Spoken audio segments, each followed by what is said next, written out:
बिस्मिल्लाहिर्रहमानिर्रहीम। अस्सलाम वालेकुम दोस्तों, कैसे हैं आप सब? उम्मीद है सब ठीक ठाक खुशबाश होंगे। तो जनाब, आज की वीडियो का जो मैंने टॉपिक रखा है ना, तो वो यही रखा है कि मतलब घर की साफ़ सफाई तो आमतौर पर होती ही रहती है। तकरीबन ज़्यादातर घरों में तो रोज़ ही होती है। बहुत कम घर ऐसे हैं जो मतलब कुछ दिनों के बाद करते होंगे, या तो वो घर पे रहते नहीं होंगे, क्योंकि जिस घर में बंदे रहते हैं वहाँ पे साफ़ सफाई तो होती है।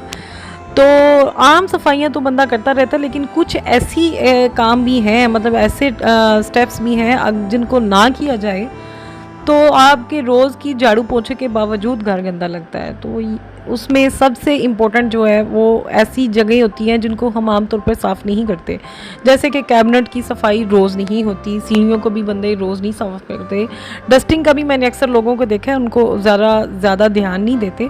लेकिन आप खुद सोचें, जब घर आपने बड़ा झाड़ू और पोछा लगा के लिशकाया हुआ है, और जब कोई गेस्ट आके बैठा और उसकी टेबल पे नज़र पड़ी हो और उसके ऊपर डस्ट ही डस्ट हो, तो आप खुद सोचें कि उसको कैसा फील होगा। तो डस्टिंग मेक्स अ डिफरेंस। सो इसको कभी भी स्किप नहीं करना चाहिए। और आपके घर में अगर विंडोज़ हैं, जैसे कि हमारे घर में हैं, तो अगर आपके घर में बच्चे भी हैं, आमतौर पे भी गंदी हो जाती हैं खोलना या बंद करना हो तो।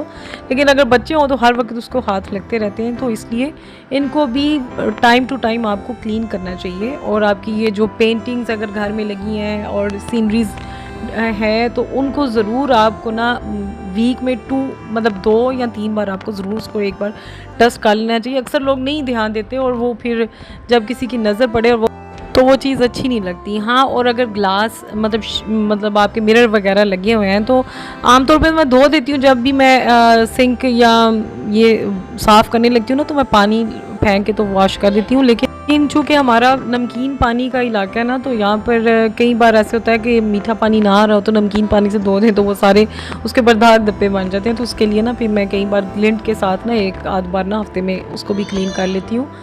अच्छा, फिर फ्रिज की सफाई आ जाती है। इसको तो रोज़ का रोज़ कर लेना चाहिए, वरना ये जितना टाइम टेकिंग प्रोसेस है ना, कि सोच है भाई, मुझे तो बहुत ज़्यादा टाइम लग जाता है अगर मैं इसको मतलब हर रोज़ ना साफ़ करूँ। तो रोज़ भी करें ना, तो उसकी वही हालत हो जाती है। इतनी वो जितनी बार वो खुलती है, उसके अंदर कभी दूध रखते हैं, निकालते हैं, तो गिर जाती है और काफ़ी गंदी हो जाती है।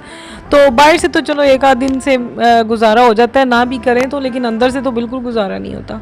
उसके बाद कैबिनेट की सेटिंग है, जो कि हम लोग आमतौर पर रोज़ नहीं करते, लेकिन कई गेस्ट ऐसे भी होते हैं जो रिश्तेदारों में से ही समझ लें, तो वो आते ही आपकी या तो फ्रिज खोलेंगे या फिर कैबिनेट्स खोल के, क्योंकि अगर उनको बाहर नज़र नहीं आएगा ना, तो वो अंदर छुपा हुआ ढूंढने की कोशिश करेंगे। तो उसके लिए आपको चाहिए कि हफ्ते में 1 बार ज़रूर इसकी सेटिंग पे भी नज़र डाल दिया करें, वरना इतना महसूस हो जाता है कि ये सारी चीज़ें ना आपका पूरा दिन ले जाती हैं। तो अगर रोज़ के रोज़ थोड़ी बहुत कर ली जाए ना, तो फिर ये जो चीज़ है ना, आपको फिर मुश्किल नहीं पैदा करती। मैं रोज़ तो नहीं करती क्योंकि इतना टाइम नहीं मिलता मुझे, लेकिन कभी कभार जब मुझे मौका मिले ना, जब बच्चे या तो कहीं गए हों या सोए हों, तो मैं इन चीज़ों पे एक नज़र मार लेती हूँ। और उसके बाद ये जो हमारे कैबिनेट्स हैं ना, उनकी भी सेटिंग की बहुत हमारे घर में एक, मैं नाम तो नहीं लूँगी, रिश्तेदारों में से ही एक है, वो जब भी आती थी ना, तो वो रैक खोल के, क्योंकि उनको बाहर तो कोई नज़र नहीं आती थी, तो वो ज़रूर रैक खोल के या फ्रिज खोल के चेक करती थी कि कहीं इधर से मुझे कोई चीज़ मिल जाए जो मैं पॉइंट आउट कर दूँ। कई औरतों में आदत होती है। तो उस डर से ना मैंने 1 आध बार, मैं नहीं था साफ़, तो बड़ी मुझे शर्मिंदगी हुई। उसके बाद मैंने कभी मौका ही नहीं दिया। सो मैं रोज़ के रोज़ तो नहीं, मैं कभी कभार ना, मतलब हफ्ते में 1 बार मेरी नज़र पड़ जाती है कि मैं आमतौर पर फ्राइडे के दिन ख़ास तौर पे ना मैं करती हूँ इनकी सेटिंग ना, तरतीब ज़रा लगा दे। सेट तो ये होते हैं, बस थोड़ी बहुत तरतीब ही आगे पीछे हो जाती है कि कभी कभी हांडी जल्दी पकानी हो तो बंदा ऐसी ही चीज़ रख देता है। तो बस उसको सेट करके रखें, तो आप एक नीट लुक, ये नहीं कि नीट चीज़ क्या होती है, क्लीन होता है कि आपने साफ़ कर दिया, नीट होता है जो अंदर बाहर दोनों से साफ़ हो।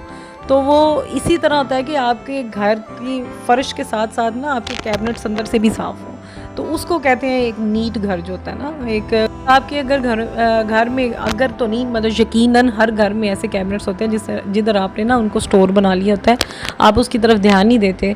तो इसी तरह मैं भी खोल के बैठी हुई थी कि हमारी साइड टेबल्स हैं जिसके अंदर ना बच्चों से छुपा के चीज़ें बंदा ऐसे ही फेंक देता है, और इतना मैं सब बच्चे दिन में कुछ 10 बार उसको खोलते हैं और उसके अंदर से चीज़ें निकाल के उसके अंदर उन्होंने अपनी एक सेटिंग की हुई थी। तो मैंने तकरीबन वहाँ से आधी से ज़्यादा जो चीज़ें थी वो उधर से ख़त्म ही कर दी हैं कि मैं कितनी बार उनको उठा के रखूँगी या सेट करूँगी। तो आप फाइनल लुक देख सकते हैं कि इस तरह आपका घर, थोड़ी सी मेहनत ज़रूर लगती है लेकिन घर को घर बनाने के लिए फिर कुछ तो करना पड़ता है ना। आप कल फिर मिलते हैं, दुआ में याद रखिएगा। अल्लाह हाफिज़।